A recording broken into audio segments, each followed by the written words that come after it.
আলাইকুম ওয়া রাহমাতুল্লাহি ওয়া বারাকাতুহু। সম্মানিত দর্শক শ্রোতা মণ্ডলী, অত্যন্ত গুরুত্বপূর্ণ একটি বিষয় নিয়ে আপনাদের সামনে উপস্থিত হয়েছি।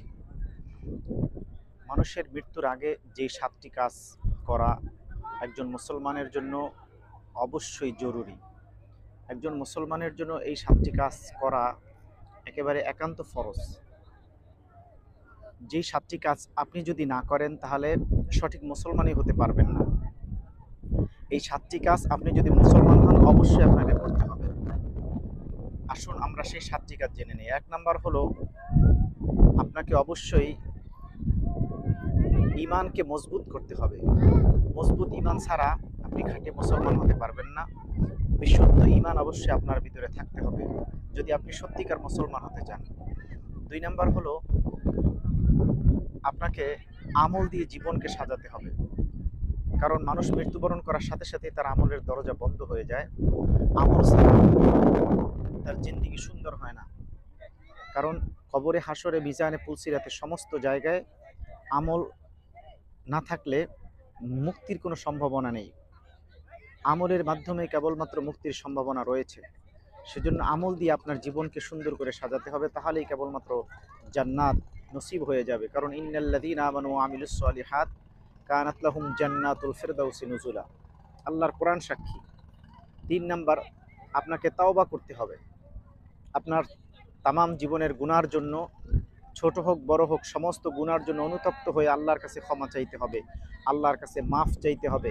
তাহলেই আপনি আল্লাহর কাছে মুক্তি পেয়ে যাবেন, নাজাত পেয়ে যাবেন এবং খাঁটি মুসলমান হিসাবে সাব্যস্ত হবেন। সেজন্য তওবা করতে হবে। 4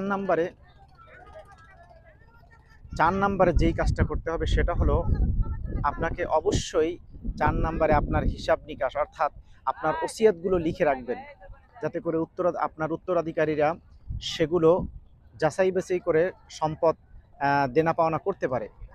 সেজন্য অবশ্যই আপনার ওসিয়তগুলো আপনি কাগজে লিখে যাবেন এবং আপনার উত্তরাধিকারীর সূত্রে সেগুলো আপনি প্রয়োগ করবেন এবং সেগুলো আপনার উত্তরাধিকারীর কাছে বলে যাবেন।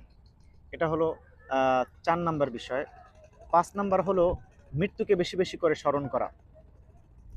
আমরা মৃত্যুর কথা ভুলে যাই, অথচ আল্লাহর কোরআন বহু জায়গায় মৃত্যুর কথা তুলে ধরেছেন, মৃত্যুর কথা উল্লেখ করেছেন। রাসূলুল্লাহর অসংখ্য হাদিসের ভিতরে, আল্লাহ রাব্বুল আলামিনের কোরআনের আয়াতের ভিতরে অসংখ্য জায়গায় মৃত্যুর কথা তুলে ধরেছেন। আমরা দুনিয়ার সমস্ত লোভ লালসায় পড়ে মৃত্যুকে ভুলে যাই।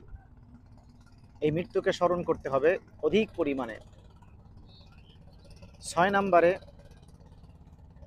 নাম্বারে বলা হয়েছে যে আল্লাহর রাস্তায় বেশি বেশি করে দান সদকা করা। আল্লাহর রাস্তায় আপনি যদি বেশি বেশি করে দান সদকা না করেন তাহলে সেই ক্ষেত্রে দান সদকা মানুষের বালা মুসিবত আল্লাহ রাব্বুল আলামিন দূর করে দেন। দান সদকা করা আমাদের জন্য খুবই জরুরি। দান সদকা যদি আমরা করি কিয়ামতের ময়দানে নাজাত মিলবে, মুক্তি মিলবে। সেজন্য আমাদের উচিত আমরা যেন বেশি বেশি করে দান সদকা করি। এরপরে 7 নাম্বার হলো ঈমানের উপর অবিচল থাকার জন্য আল্লাহর কাছে বেশি বেশি করে দোয়া করা। আসুন আমরা যে ঈমানদার মুসলমান, ঈমানের উপর যেন আমরা অবিচল থাকতে পারি, সেজন্য মহান আল্লাহ রাব্বুল আলামিনের কাছে আমরা বেশি করে তওবা, বেশি করে দোয়া করব, বেশি করে আল্লাহ রাব্বুল আলামিনকে স্মরণ করব আর আল্লাহর কাছে ঈমানের উপর অবিচল থাকার জন্য আমরা দোয়া করব। আল্লাহ রাব্বুল আলামিন আমাদের সকলকে তৌফিক দান করুক, আমিন।